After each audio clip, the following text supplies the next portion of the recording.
তারা ছিল সীতাপুর গ্রামের একটা বাড়ির বৌমা। তবে তারার একটা ছোট্ট 5 বছরের মেয়ে আছে। তবে তারার গায়ের রং ছিল খুবই কালো, তাই সেটা নিয়ে সবাই হাসি ঠাট্টা করত। তবে একদিন তারা জল নিয়ে বাড়িতে ফিরছিল। বাড়ির সামনে এসে তারার হাতে থেকে কলসিটা মাটিতে পড়ে ভেঙে যায়।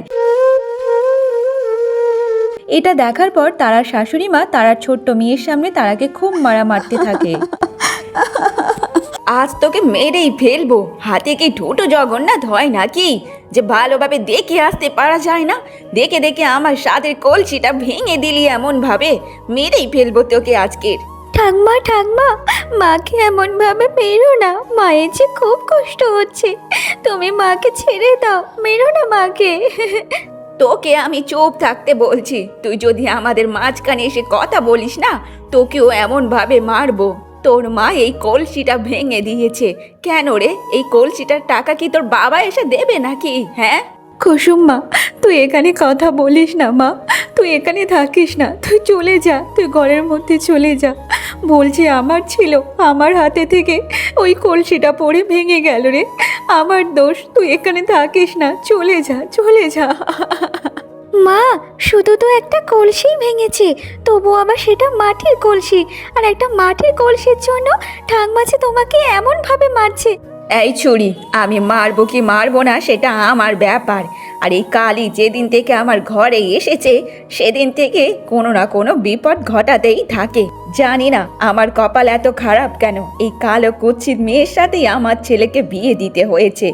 আমি তো ভেবেছিলাম আমার যে বৌমা হবে সে খুব সুন্দরী হবে, তাকে দেখে গ্রামের সবাই খুব প্রশংসা করবে। কিন্তু এই কালীর সাথে আমার ছেলের বিয়ে দেওয়ার পর থেকে গ্রামের সবাই আমাকে ছি করে। মা, আমি জানি যে আমি কালো, আমি কুৎসিত। তারপরেও সব কিছু জানার পর আপনার ছেলের সাথে কেন আমাকে বিয়ে দিয়েছেন বলুন? এমনি এমনি বিয়ে দিয়েছি নাকি? আমার বর আর তোর বাবা সেই ছোটবেলা থেকে বন্ধু। তারা নাকি প্রতিশ্রুতি দিয়ে রেখেছিল যে তোরা বড় হলে আমার ছেলের সাথে তোকে বিয়ে দেবে। আর আমার বর তো সেই কোন জন্মে স্বর্গে চলে গেছে, আর এখন এই পোড়ার মুখেকে আমার ঘাড়ে বোঝা বানিয়ে গেছে। মালতী দেবী এইসব কথা বলার পর সে আবারও তার বৌমাকে খুব মারতে থাকে। আর তখন সেখানে তার ছেলে চলে আসে। বাবা, বাবা, তুমি চলে এসেছো। তুমি দেখো না ঠাকমা কেমন মাকে মারছে, মায়ের যে খুব কষ্ট হচ্ছে।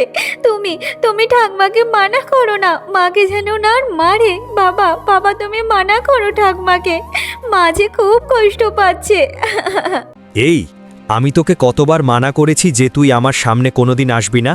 তারপরে তুই আমার সামনে এসে আমার সাথে কেন কথা বলছিস? এই কালীকে যেদিন থেকে আমি বিয়ে করেছি আমার জীবনটা পুরো শেষ হয়ে গেছে। ভেবেছিলাম আমার একটা ছেলে সন্তান জন্ম দেবে, তা না দেখে দেখে একটা মেয়েকে জন্ম দিয়েছে, যে মেয়ে আমি একদম পছন্দ করি না। তুই ঠিক বলেছিস রে খোকা। এই মেয়ে কালো কুৎসিত হওয়ার পরও সব কিছু মেনে নিয়েছিলাম। কত আশা করেছিলাম যে আমার একটা নাতি হবে, কিন্তু না, আমার আশায় জল ঢেলে দিয়েছে। দেখে দেখে একটা মেয়েকে জন্ম দিয়েছে। আমার বাবা মারা যাওয়ার আগেই বাবার ইচ্ছা ছিল যাতে ওর বন্ধুর মেয়েকে আমি বিয়ে করতে পারি। সেই প্রতিশ্রুতি রক্ষা করতে এই কালীকে আমার বিয়ে করতে হয়েছে। তা না হলে এমন কালো মেয়েকে আমি কখনোই বিয়ে করতাম না। এখন আমার খুব জোরে খিদে পেয়েছে। যাও যাও, তাড়াতাড়ি আমার জন্য কিছু খাবার জোগাড় করো। মাধব জানতেও চায়নি তার মা তারাকে এমনভাবে কেন মারছে, তারার এমন কি দোষ ছিল। সব সময় মাধব তার মায়ের হয়ে কথা বলতো, তার মা দোষ করুক আর না করুক। তবে মাধব তারাকে একদম পছন্দ করতো না, কারণ তারার গায়ের রং ছিল খুবই কালো। দেখতে দেখতে এমনভাবে বেশ কিছুদিন কেটে যায়। তবে মাধব সে একটা বিয়ে বাড়িতে যাওয়ার জন্য বেরোচ্ছিল, আর তখন সেখানে তারা এসে বলতে থাকে, চলো গো, আমিও তোমার সাথে যাব। আর দেখো, আমি সুন্দরভাবে সাজগোজ করে নিয়েছি, আজকে তোমার সাথে বিয়ে বাড়িতে যাব। কতদিন হয়ে গেছে তোমার সাথে আমি কোথাও যাইনি। কি?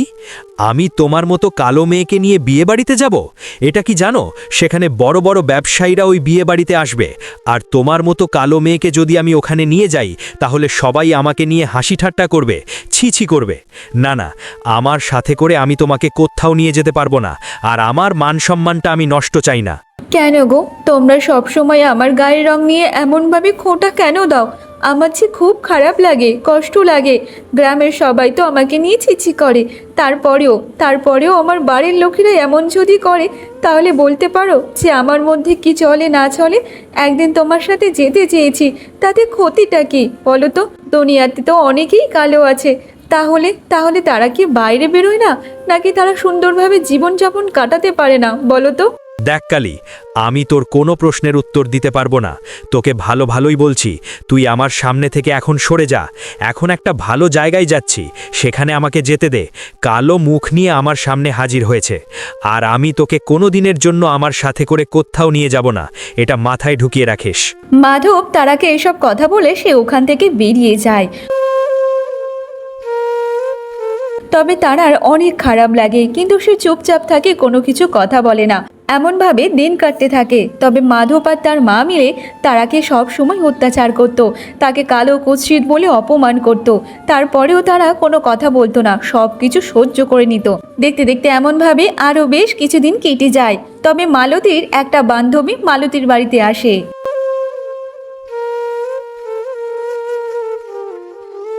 আরে মালতী, তোকে আমি নেমন্তন্ন করতে এসেছি রে।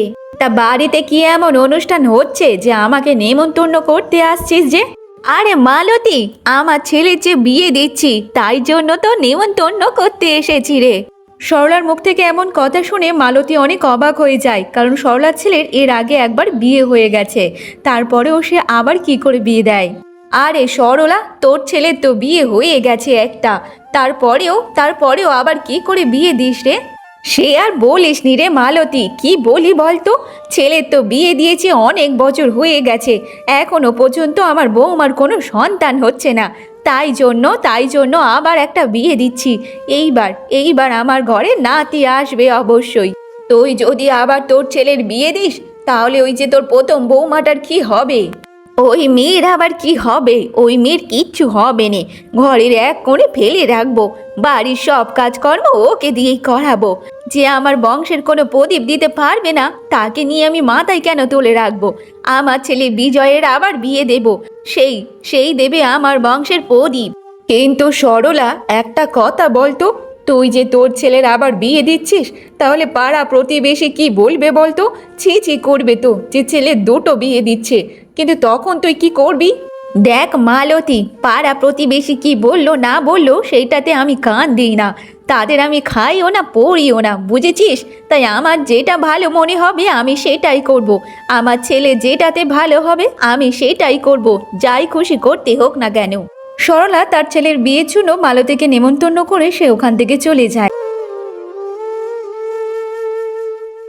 দেখতে দেখতে এমনভাবে 1.5 বছর কেটে যায়। তবে একদিন সরলা ব্যাগে করে মিষ্টি নিয়ে মালতীদের বাড়িতে হাজির হয়।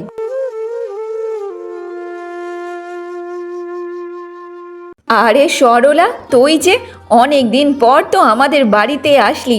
সেই 1.5 বছর আগে তোর ছেলের বিয়ে নেমন্তন্ন করে গেছিস, আর আজকের এই 1.5 বছর পরে এলি। তা বল, সব কেমন আছিস? হ্যাঁ রে মালতী, এইবার যখন এসেছি তখন মিষ্টির প্যাকেট নিয়ে এসেছি তোকে মিষ্টি মুখ করানোর জন্য। আমার যে নাতি হয়েছে রে, নাতি। সে কি বলিস রে সরলা? এই তো মাত্র কিছুদিন আগে বিয়ে হলো, আর এর মধ্যে যে নাতি হয়ে গেল। হ্যাঁ রে মালতী, তোকে আর কি বলি বলতো? যেদিন থেকে আমার নতুন বৌমা আমার বাড়ির পা দিয়েছে, সেদিন থেকেই আমার ঘর যেন আলোয় পরিপূর্ণ করে রেখেছে। আর এবার যে আমার নাতি একটা জন্ম দিয়েছে, আমার বংশের প্রদীপ ঘরে আসার পর একদম ঘর যেন আলোয় আলোকিত হয়ে গেছে। যেটা আমার প্রথম বৌমা দিতে পারিনি, সেটা আমার নতুন বৌমা দিয়েছে রে। আমার নতুন বৌমা হচ্ছে সাক্ষাৎ মা লক্ষ্মী। যেদিন থেকে ঘরে পা রেখেছে সব কিছু ভালোই যাচ্ছে রে। দুই বান্ধবী ঘরেতে বসে বসে যখন গল্প করছিল, তখন মালতীর বৌমা সে চা নিয়ে সেই ঘরেতে প্রবেশ করে। আরে মালতী, একটা কথা বলি, তোর ছেলের তো বিয়ে দিয়েছিস তো অনেক বছর হয়ে গেল, সেই তো একটা নাতনি দিয়েছে। তারপর থেকে যে তোর বংশের কোনো প্রদীপ জন্ম দিতে পারেনি বুঝি? তোকে আর কি বলি বলতো, এই কালে ছেলে জন্ম দেওয়া তো দূরের কথা, একটা মেয়ে জন্ম দিয়েই বসে আছে। কত আশা করেছিলাম যে আমার নাতির সাথে আমি ওই উঠানে কত সুন্দর খেলাধুলা করব। তা না এই কালো মুখ নিয়ে এখনো ঘুরে বেড়াচ্ছে পোড়ারমুখী। তারা তার শাশুড়ি মায়ের মুখ থেকে এমন কথা শুনে তার অনেক খারাপ লাগে। তারপর সে ওখান থেকে চলে যায়। দেখ মালতী, তোকে একটা কথা বলি, তুই যখন তোর বৌমার ওপর সব আশা ছেড়ে দিয়েছিস, তখন তোর ছেলের আর একটা বিয়ে দিয়ে দে। দেখ তোর ওই বৌমা তোর নাতির মুখ অবশ্যই দেখাবে। যেমন আমার ছেলেকে বিয়ে দেওয়ার 1 বছর ঘুরতে না ঘুরতে একটা নাতি জন্ম দিয়ে দিয়েছে। তাই বলছি ছেলের আবার নতুন বিয়ে দে। আর দেখ তোর ঘরে এবার নাতি অবশ্যই আসবে। সে কি বলছিস রে সরলা, আমার ছেলের মাধবের আবার বিয়ে দেব? দেখ মালতী, আমি তো এটাই বলবো, তারা যখন তোর নাতি সুখ দিতেই পারবে না, তাহলে তোর ছেলের আর একটা বিয়ে দে। এইবার একটা সুন্দর ফুটফুটে মেয়ে দেখে ঘরে নিয়ে আসবি, দেখবি সব কিছু ভালো যাবে রে। সে নয় ঠিক আছে, আমি নয় আমার ছেলের আবার একটা বিয়ে দিয়ে দেব, কিন্তু এই মা বেটির কি করব সেটাই তো বুঝতে পারছি না। এদের নিয়ে আর কি করবি বল তো? এদেরকে বাড়ির এক কোণে ফেলে রাখবি। আর এমনিতে বাড়ির কাজকর্ম করার জন্য তো কাউকে না কাউকে তো দরকার। তো নতুন বৌমা তো নাতি সুখ দেবে, আর এই কালী বৌমা ঘরের সব কাজকর্ম করবে, বুঝেছিস? সরলার এমন কথা শুনে মালতী রাজি হয়ে যায় তার ছেলের দ্বিতীয় বিয়ে দেওয়ার জন্য। এমনভাবে বেশ কিছুদিন ধরে মালতী সবসময় ভাবতে থাকে তার ছেলের দ্বিতীয় বিয়ের জন্য। তবে একদিন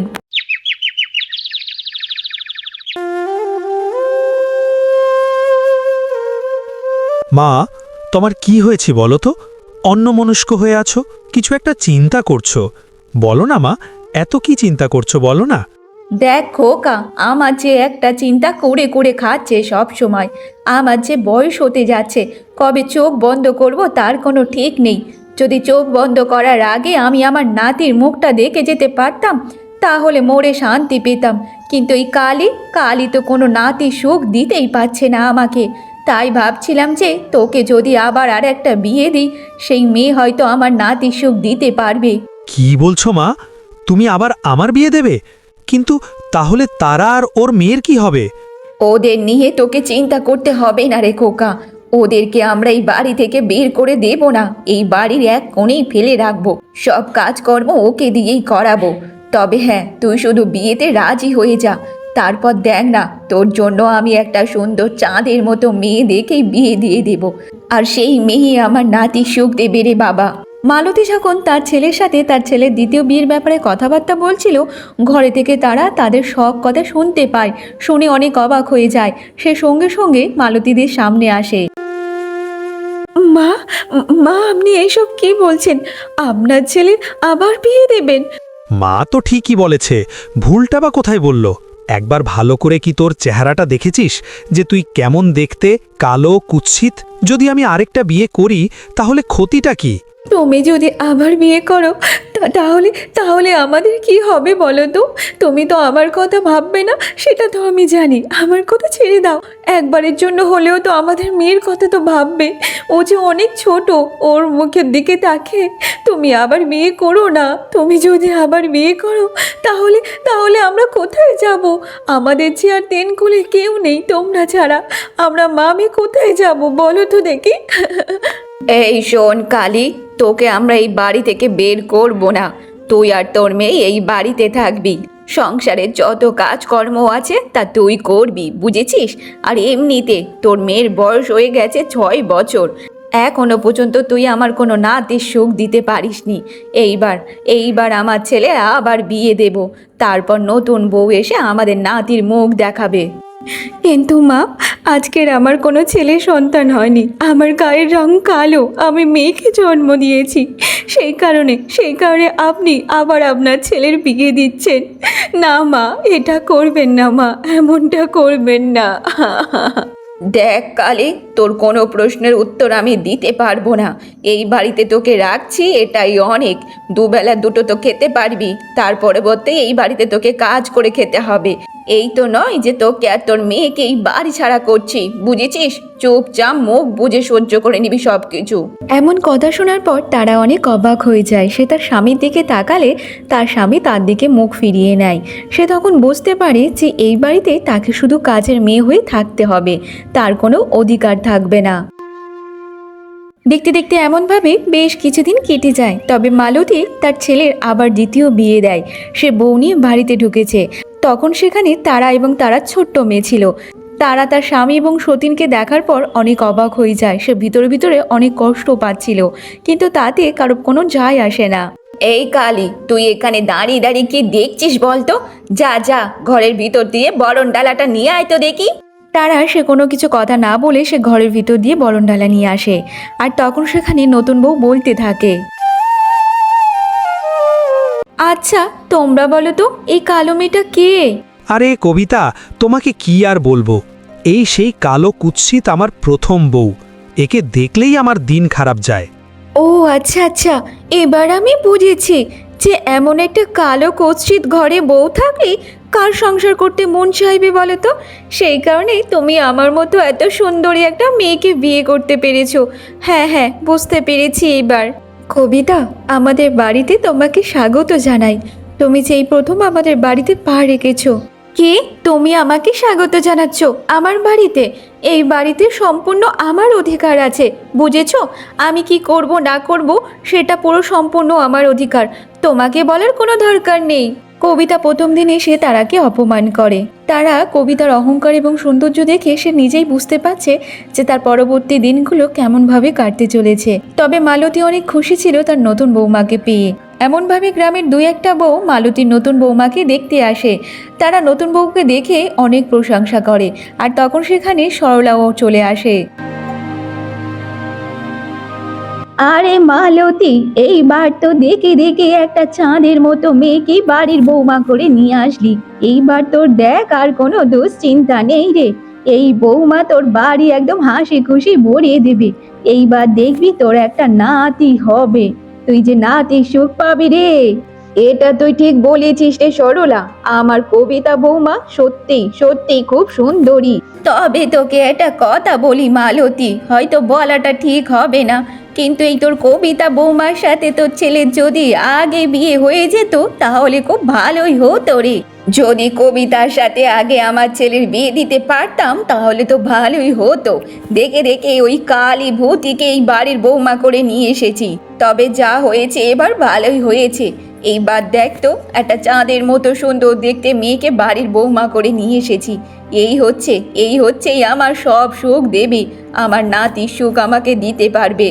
কবিতা ওখানে দাঁড়িয়ে দাঁড়িয়ে সবার কথা মনোযোগ দিয়ে শুনতে থাকে। তখন কবিতা সে এটাই বুঝতে পেরেছিল ভালোভাবে যে তারাকে কেউ সম্মান করে না কিংবা কেউ ভালোবাসে না। তখন সে বলতে থাকে, আপনি একদম চিন্তা করবেন না সরলা মাসি, আমি এই বাড়িতে এসেছি সবাইকে সুখ দেওয়ার জন্য। মা এতদিন যেই খুশির জন্য অপেক্ষা করছিল সেই খুশি খুব তাড়াতাড়ি আমি দিতে চলেছি, একদম চিন্তা করবেন না। মালতী তার নতুন বৌমার এমন মিষ্টি মিষ্টি কথা শুনে তার অনেক ভালো লাগে।